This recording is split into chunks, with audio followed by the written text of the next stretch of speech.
ময়দা নয়, শুধুমাত্র আটা দিয়ে তৈরি করে ফেলেছি পারফেক্ট নরম ফুলকো ফুলকো লুচি। আসসালামু আলাইকুম এভরিওয়ান, সবাই কেমন আছেন? আশা করি সবাই খুব ভালো আছেন। পরে চলে এসেছি আপনাদের মাঝে নতুন একটি রেসিপি। আজকে তৈরি করেছি কোনো রকম ময়দা ছাড়া শুধুমাত্র আটা দিয়ে একদম পারফেক্ট নরম ফুলকো লুচি। ফুলকো লুচিগুলো তৈরি করা কিন্তু খুবই সহজ, কোনো রকম ঝামেলা ছাড়া এতটা ফুলকো করে শুধুমাত্র আটা দিয়ে আমি কিভাবে লুচিগুলো তৈরি করেছি সেই রেসিপিটি আজকে আপনাদের সঙ্গে শেয়ার করবো। আশা করি আপনাদের কাছে খুব ভালো এবং সহজ মনে হবে। তো দেরি কিসের, চলুন শুধুমাত্র আটা দিয়ে এত ফুলকো ফুলকো লুচি কিভাবে তৈরি করেছি সেই রেসিপিটি দেখে নেই।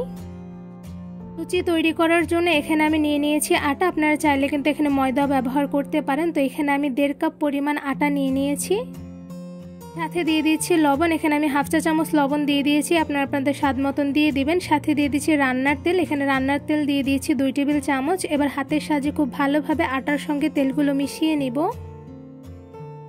আটার সঙ্গে তেলগুলো কিন্তু খুব ভালোভাবে মেখে নেওয়া হয়ে গিয়েছে। সাথে দিয়ে দিচ্ছি হালকা উষ্ণ গরম পানি। উষ্ণ গরম পানি দিলে কিন্তু ময়দার ডোটি খুবই নরম হবে।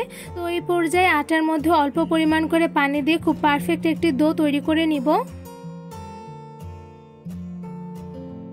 লুচি তৈরি করার সময় আটার ডোটা পারফেক্টভাবে তৈরি করার জন্য হালকা উষ্ণ গরম পানি ব্যবহার করবেন, তাহলে কিন্তু খুবই সফট এবং পারফেক্ট ডো তৈরি হয়ে যাবে।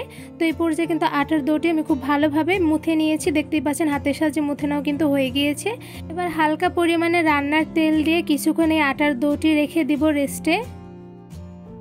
কিছুটা সময় রেস্টে রেখে দেওয়ার পরে আটার ডোটা দেখতেই পাচ্ছেন কতটা পরিমাণে নরম এবং সফট হয়েছে। এবারে আটার ডো থেকে ছোট সাইজ করে লিচি কেটে নিব। এখানে দেখতেই পাচ্ছেন কতটুকু সাইজের লিচি কেটে নিয়েছি। এবার লিচিগুলো দিয়ে আমি ছোট ছোট লুচি তৈরি করে নেব। তো লুচি তৈরি করার জন্য একটি ফিরের উপরে আমি লিচিটি রেখে দেন একটি বেলুনের সাহায্যে গোল শেপ করে লিচি বেলে নিব।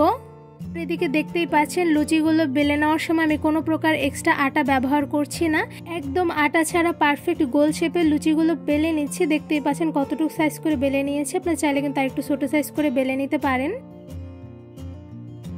এই তো দেখতেই পাচ্ছেন একদম গোল শেপ করে পারফেক্ট লুচি বেলে নিয়েছি। আর লুচিগুলো কিন্তু খুবই সুন্দর হয়েছে দেখতে, মাশাআল্লাহ। আর লুচিগুলো কিন্তু খুবই পাতলা করে বেলে নিয়েছি, রুটির থেকেও পাতলা করে। এবারে লুচিগুলো আমি ভেজে নিব। লুচি ভাজার জন্য কড়াইতে দিয়ে দিচ্ছি পরিমাণ অনুযায়ী তেল। তেল একটু গরম হয়ে আসলে এর মধ্যে দিয়ে দিচ্ছি বানিয়ে রাখা লুচি। লুচি ভাজার সময় ফ্রাইং প্যান ব্যবহার না করে একটি কড়াই ব্যবহার করবেন, কারণ কড়াইতে কিন্তু লুচিগুলো ভেজে নিলে খুবই ফুলকো হয়। আর এদিকে দেখতেই পাচ্ছেন লুচিগুলো মাশাআল্লাহ কতটা পরিমাণে ফুলকো হয়েছে।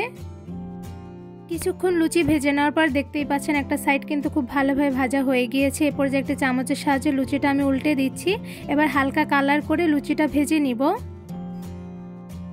লুচি ভেজে নিতে কিন্তু খুব একটা বেশি সময় লাগে না, 2 থেকে 3 মিনিট হালকা কালার করে ভেজে নিলে কিন্তু পারফেক্টলি লুচি ভেজে নেওয়া যায়। তো এরপর যে লুচিটা কিন্তু ভেজে নেওয়া হয়ে গিয়েছে। এবার একটি চাকনির সাহায্যে ছেঁকে আমি লুচিটা তুলে নিচ্ছি। দেখতে পাচ্ছেন মাশাআল্লাহ কতটা পরিমাণে সুন্দর হয়েছে। এবার সেম প্রসেসে বাকি লুচিগুলো ভেজে নিব। একদম সহজ পদ্ধতিতে তৈরি করে ফেলেছি শুধুমাত্র আটা দিয়ে ফুলকো ফুলকো নরম লুচি। এই লুচিগুলো তৈরি করা কিন্তু খুবই সহজ, কোনো রকম ময়দা ছাড়াই কিন্তু এই লুচিটা খুব সহজে ফুলকো করে ভেজে নেওয়া যায়।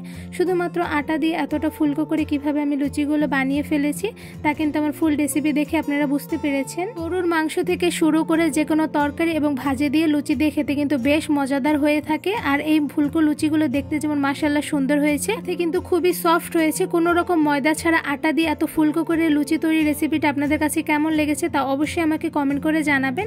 আমি লুচিটা একটু ছিঁড়ে দেখাচ্ছি। এ তো দেখতে পাচ্ছেন কতটা পরিমাণে সফট হয়েছে যে ইজিলি ছিঁড়ে যাচ্ছে। এই পারফেক্ট আটা দিয়ে তৈরি নরম এবং ফুলকো ফুলকো লুচি তৈরি রেসিপিটি আপনাদের কাছে যদি ভালো লেগে থাকে অবশ্যই আমার চ্যানেলটি সাবস্ক্রাইব করে ভিডিওতে বেশি বেশি লাইক কমেন্ট শেয়ার করে আমার পাশেই থাকবেন।